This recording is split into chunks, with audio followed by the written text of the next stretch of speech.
The Samsung Galaxy Z Flip 7 gets so much right, it makes me wonder why more people don't carry a flip phone. It has an amazing screen inside and a useful cover display that's truly edge to edge. I wish it had a better processor, and using Samsung's software can be a real drag, but this is still an excellent flip with capabilities competitors can't match, like Samsung's DeX. If you are curious, go check it out, slap it shut, and you will want to take it home. The Galaxy Z Flip 7 starts at $1,099 which is the same price as last year's Z Flip 6. The price seems reasonable to me considering that you are getting two displays for the price of one, plus glass that bends in half like a dang magic trick. Galaxy Z Flip phones used to seem pricey, but the rest of the phone world has slowly crept up to meet Samsung.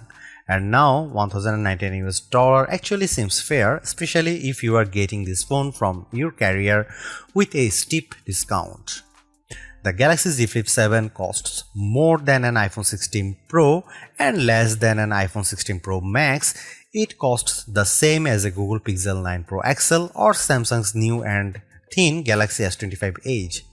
Most importantly, the Flip 7 costs less than the new Motorola Razr Ultra 2025 in the US, where the Razr Ultra starts at $1,299. At launch, the Galaxy Z Flip 7 only comes in 4 colors, while last year's Flip 6 was available in 7 hues. Mint and color red are exciting. Jet black and blue shadow are more staid. I wish Samsung would try something unique with its materials and finish, but it likes to dress the entire product family in the same sweater for holidays portraits, so all the Galaxy phones look alike finish-wise. When Samsung admitted that the Galaxy Z Flip 7 would use its own Exynos 2500 processor instead of the Snapdragon 8 Elite for Galaxy found in every other flagship Galaxy phone this year, it was like a record scratch moment from a comedy show. Rumors suggest this would have been the CPU inside every Galaxy S25 phone, but Samsung changed its plan late in the game on those phones. Instead, this new Samsung chip debuted in the Galaxy Z Flip 7.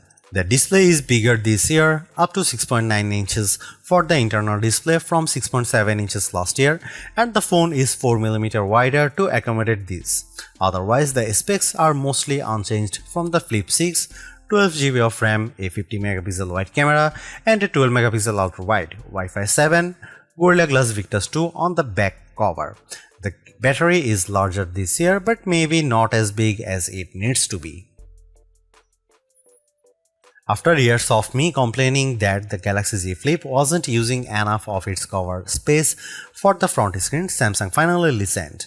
The 4.1-inch screen on the front of the Galaxy Z Flip 7 takes up every possible inch. Samsung says it has the thinnest bezel ever on a Galaxy phone. The Flip 7's cover screen looks like the future of phone displays, and I am excited for the internal screen to catch up with a bezel this slim. Otherwise, the phone is a standard 2025 Galaxy model. It has flat sides with the power and volume buttons on the right. The power key acts as an effective fingerprint scanner, though it's more recessed than the power button on other Galaxy phones, and it was hard to find in the dark. I could rave about the new cover display again, but I will start with the impressive inner screen because the Galaxy Z Flip 7 has been very satisfying to use thanks to this exceptionally bright and clear AMOLED. It was always a joy to open even in bright outdoor light. Don't worry about the crease on the inner screen, it's completely invisible when you are using the phone, and it never bothered my fingers when I was swiping across the screen. After all these years, it still feels like a magic trick to fold a piece of glass in half, and it still shocks friends who haven't seen a flip foldable in person before. The Galaxy Z Flip 7's cover display is, as I have mentioned, also spectacular. The ultra-thin bezels make it seem to disappear, and you get plenty of room to work with apps and widgets on the 4.1-inch space. It's a great improvement to the flip phone, and one I have been impatiently waiting to see. If you want a smartphone you can tweak and customize to your heart's content, get a Samsung phone. If you prefer something simpler, you can still grit your teeth and ignore most of the settings, the pop-up features, and the extra steps required to make things work. How bad is Samsung software? Take the cover display for example. On the Motorola Razr, when you are using an app and you close the phone, the app shows up on the cover display. That's simple and intuitive.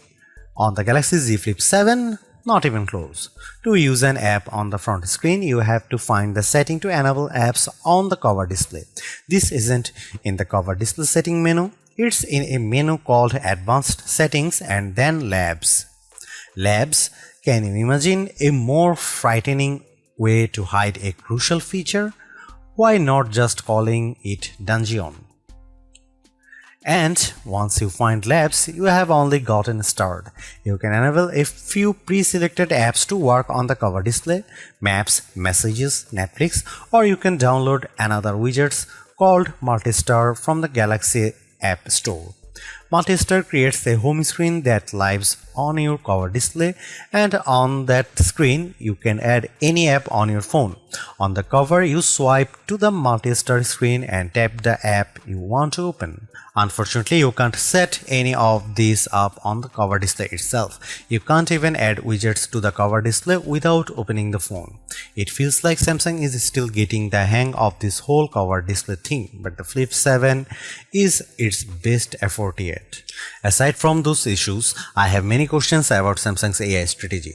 The company has a habit of talking up features that even never materialize.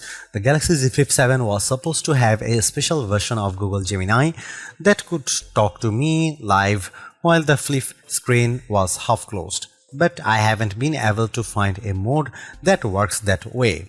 Samsung's now brief home screen, widgets and app is also a key selling point for its AI features, but it is truly a useless bit of software.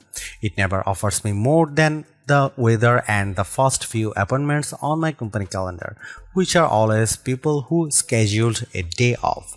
Samsung promised that this now brief and its Galaxy AI features would offer highly personalized information as the AI gets to know you through your Samsung devices and users' behavior. I carry multiple Samsung phones and wear a Galaxy Watch Ultra, and I have never seen anything personalized for my interests of habits. The Galaxy Z Flip 7 has a good set of cameras that took photos I enjoyed sharing.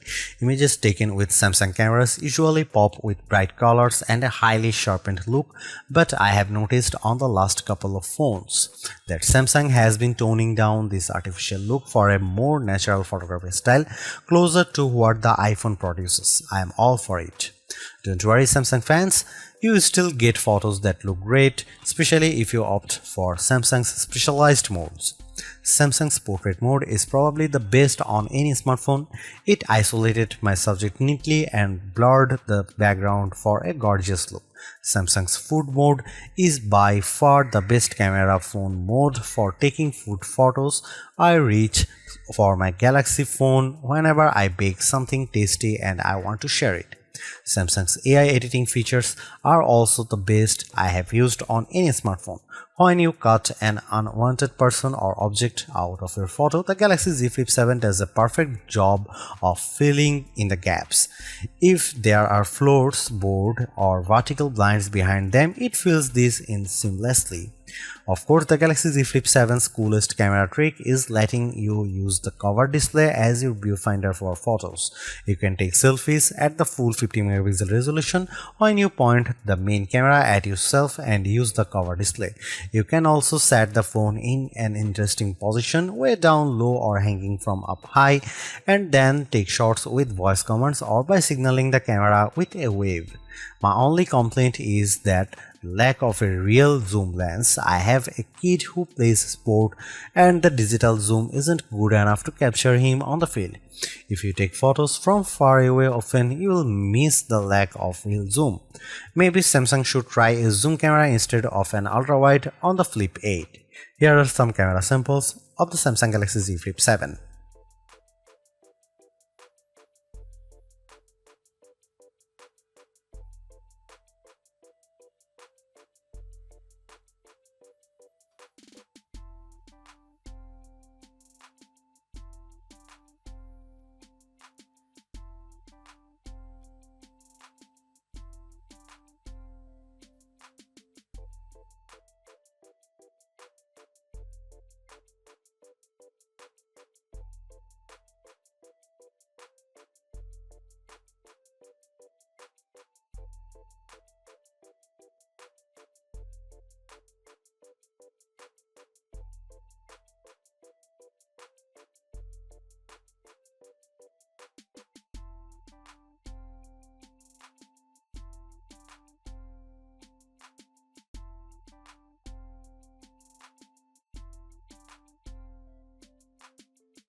In the end, while not absolutely perfect, the Galaxy Z Flip 7 represents a major step forward for Samsung's pocket-sized foldable series.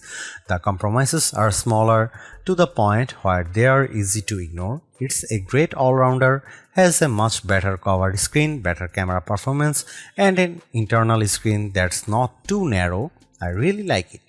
You could argue that Motorola Razr 60 Ultra makes better use of the cover screen, and I'd agree with that assessment, but with the build quality, display quality, software optimizations, and improved cameras, the Galaxy Z Flip 7 is much closer to competing with Motorola's Super Clamshell.